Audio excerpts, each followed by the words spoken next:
돼요? 그 다음 보죠. 이거 이해하겠어요? 그러면 이거는 말을 잘 보세요. 쌤이요. 쌤이 하는 말을 잘 들어야 돼요. 지금 못 들으면 나중에 되면 이 설명을 못 해요. 겨울방학 때 이따 설명 안 했죠. 왜요? 전체적인 내용을 보는 게 중요했으니까요. 근데 지금은 좀 달라요. 내가 뭐라고 했어요? 지금 방금 전에 내분점이라고 했죠. 내분점은 A, B점에 대한 내분점은 선분 위의 점이어야 해요. 즉 A, B 바깥으로 벗어나가면 안 돼요. 그 안에 들어있어야 돼요. 심지어 위에 있어도 안 됩니다. 이 선분을 밖으로 넘어가면 안 돼요. 그 무조건 선분 내에 있어야만 하는 겁니다.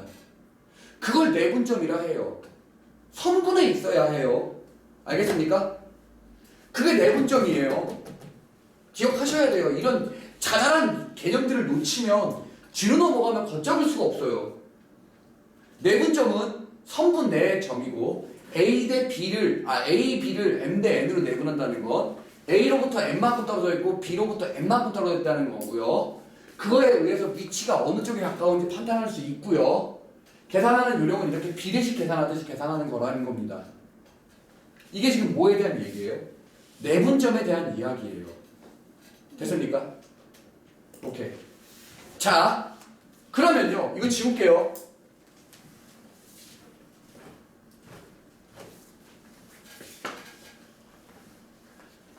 지금 뭐에 대한 이야기를 해보았어요? 내분점, 수직선 위에 내분점에 대한 이야기를 해보았죠. 그거를 이제는 좌표 평면 위에 두 점에 대해서 한번 얘기를 해보겠습니다.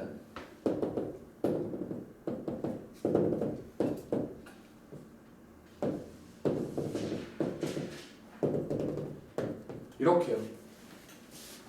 됩니까? 보시죠. A, B에 대한 선분의 몇 대 몇? 선분 A, B에 대한 그쵸? 비록 공간상이긴 하지만요. M 대 N 내분점에 대해서 이야기를 해보겠습니다. 그러면 위치상으로 뭐 어디 있는지 모르니까요. 쌤 마음대로 그냥 정했어요. 이렇게요. 됩니까? 자, 생각을 잘 해봅시다. 여기다가 뭘 그리냐면요. 직각삼각형을 그려봐요. 그러면 우리가 점하고 점 사이의 거리 구하는 공식을 구하듯이 이렇게 생기는 거 맞아요? 돼요? 자, 이 점은요. 여기다 수선의 발을 내려 그어보죠. 쭉. 수선의 발입니다. 이렇게 되죠. 얘랑 평행이에요? 평행 아니에요? 그럼 삼각형 연결 정리에 의해서 주저 연결 정리들 닮은 비를 이용해서 몇 대 몇이요? M 대 N이죠. 이쪽도 몇 대 몇이겠습니까? 맞습니까? X1, X2를 몇 대 몇 내보내주라는 거예요. 그러면 이 점의 X좌표가 곧 이 점의 X좌표겠죠. 그럼 이 점의 좌표는 뭐가 돼요?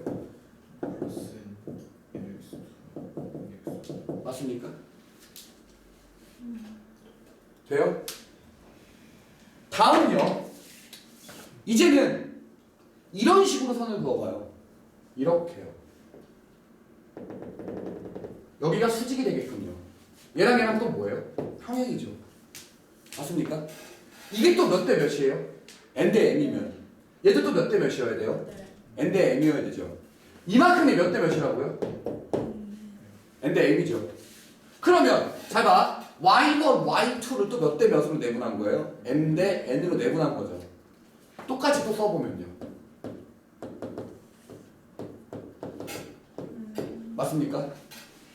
이 말 이해해요? 네.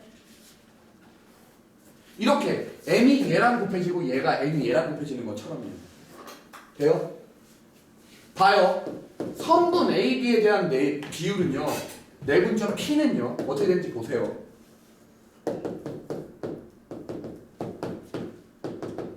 됩니까?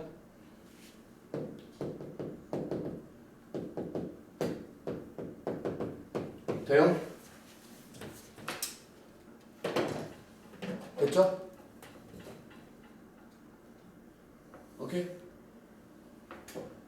그럼 이게 P 아니에요? 이게 바로 내분점 P죠. x좌표 x좌표 그냥 해주고요. y좌표 그냥 y좌표 해주면 되는 거 아니에요? 맞죠? 지금 아무리 좌표 표면이 달라질 게 없죠. 여기서 한 발만 더 나가면 잘 보세요. 우리가 지금까지는 중점 구할 때 어떻게 했어요? 내가 두 개 더 하라고 무조건 반하라고 했죠. MN이 진짜 1대1이어봐요. 어떻게 됩니까? MN이 1대1이면요. 진짜 두 개 더해서 나오는 것으로 나오게 되는 거 아닙니까? 맞아요? 됩니까? 얘도 아무리 어렵다고 하지만 실제로 별게 아닌 게요. 잘 봐요. 진짜 이렇게 맞춰서 똑같이 해주면 돼요. 실제 보세요. n 플러스 n이죠. n이 x2랑 곱해지고요. n이 x1이랑 곱해집니다. y값도 똑같아져요. 됩니까? 다시 한번 정리를 하자면 내분점은 그 성분 내에 있어야 된다고요.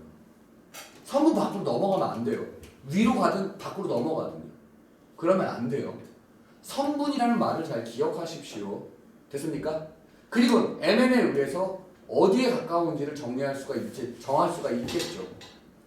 맞습니까? 선생님 말하는 거 다 알아들었어요? 다 됐나요? 오케이? 이겁니다. 결론이에요. 자, 보시죠. 자, 이거 돼요? 자, 이제는 뭐를 할 거냐면요. 내분점에 대한 이야기를 해봤어요. 외분점에 대한 이야기를 해보겠습니다. 근데 외분점도 완전 어렵다? 그렇지 않습니다. 왜냐면요. 특출나게 어려운 건 없거든요. 볼래요?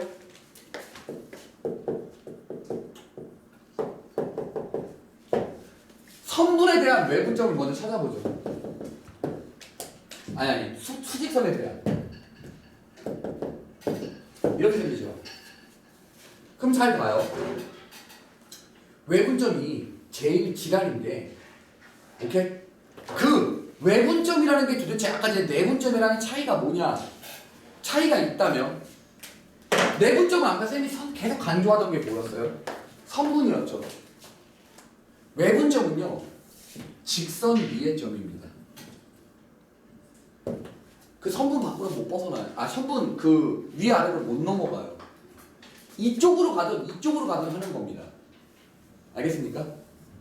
자, 그리고 공통점이 있다면 이거 봐요. A로부터 떨어진 거리의 비가 얼마라고요? M. B로부터 떨어진 거리의 비가 얼마라고요? N이라고요. 돼요? 이해해요? 네. 외분점도 똑같습니다. A로부터 떨어진 거리가 M, B로부터 떨어진 거리가 N입니다. 오케이? 자, 보세요. 주로 외분점은 Q라고 쓰거든요. 오케이? 자, 봐요. 만약에 M이 N보다 더 길다고 치겠습니다. M이 N보다 길다고요. A로부터 떨어진 거리가 길어, B로부터 떨어진 길이가 길어. A. 그러면 이쪽에 뭐가 생겨야 돼요? Q가 생겨야겠죠. 이만큼이 얼마요? M. 이만큼이요? M. 이라는 뜻이에요. M 대 N은 저기를 말해요. 저 위치를 정확하게 보세요. 알겠습니까? 그러면 잘 보시죠. 여기서요. A좌표를 x1, B좌표를 x2, 얘를 Q좌표를 Q라고 잡아보겠습니다. Q 빼기 x1 대 Q 빼기 x2가 몇 대 몇이요? M 대 N이어야 해요. 정리를 하면요. QM 마이너스 M x2는 Q N 마이너스 N x1 맞습니까? 네. 우리가 구하는 건 Q죠. Q를 한쪽으로 모릅니다. 그럼 이렇게 묶여요. 이거죠. Q는 잘 봐요. 아까 내분점이랑 뭐만 달라요? 가운데 부호만 달라요. 돼요? 근데 이거 선생님이 뭘 기준으로 문제를 푼 거예요? M이 더 길다라는 전제조건하에 문제를 풀었죠. 근데 뒤집어져도 똑같아요. 관계식 똑같습니다. 왜요? 그때는 위치가 어떻게 됐을 뿐이에요? Q가 2로 넘어갔을 뿐이에요. 그때는 얘가 Q-X1이 아니고 누구예요? X1 Q고요. X2 Q입니다. 둘 다 부호가 달라진 상태니까 계산하는 값이 똑같아져요. 됩니까? 자, 이 외분점에서 포인트는요. 이 MN을 보고요. 어디 쪽에 가까이 있는지를 정해주는 게 포인트예요. 알겠습니까? 근데 내분점이랑 똑같지 않나요? 봐요. 누가 더 길다면? 그러니까 M이 더 길면 내분점에서는 B에 가까워요? A에 가까워요? 내분이요? 내분점일 때 B에 가까워. M이 더 길면 B에 더 가깝죠. 맞습니까? 얘도요. 외분점인데도요. M이 더 길면 B에 가까워요? A에 가까워요? 이쪽에 놓여 있잖아요. 똑같죠? 그쵸? 내분점, 외분점이 똑같습니다. 기억해 주세요. 알겠습니까? 오케이.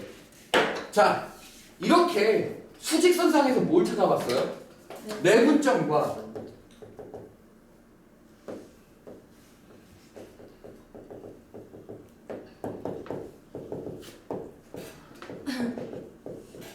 그리고 외분점은요. 일단 수직선상에서만 찾은 거예요, 쌤이랑. 이제 그걸 좌표 표면으로 넘겨보겠습니다. 아직 y좌표는 어떻게 되는지 몰라요. 자, 보시죠.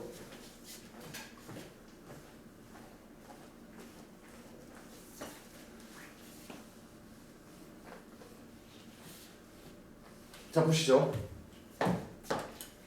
똑같이 y좌표도 방금 전에 우리가 원래 했던 대로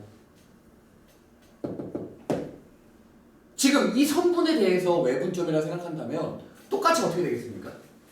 이 비율이 그대로 유지되지 않겠어요? m 대 n처럼 똑같이 여기도 m 대 n이라는 비율로 똑같이 유지되지 않겠어요? x축의 비율이요. y축도 어떻게 될까요? 똑같을 겁니다. 얘를 이렇게 선을 그으면요. 맞습니까? 결론은요. 진짜 외분점의 좌표평면 값도 뭐만 달라져요? 가운데 부호만 달라집니다. 라는 걸 결론을 내릴 수 있어요. 이걸 다 아셔야 해요. 알겠습니까? 됐나요? 네. 그래서 내일까지 숫자에 대해서 얘기를 해주죠. 일단 해보세요. 오케이? 241쪽까지 아니다. 243쪽까지요. 왠지 알죠? 오늘 집에 가서 뭐 봐야 돼요? 자취 보셔야 됩니다. 네. 오늘 저연고반에도 수업이에요. 오케이?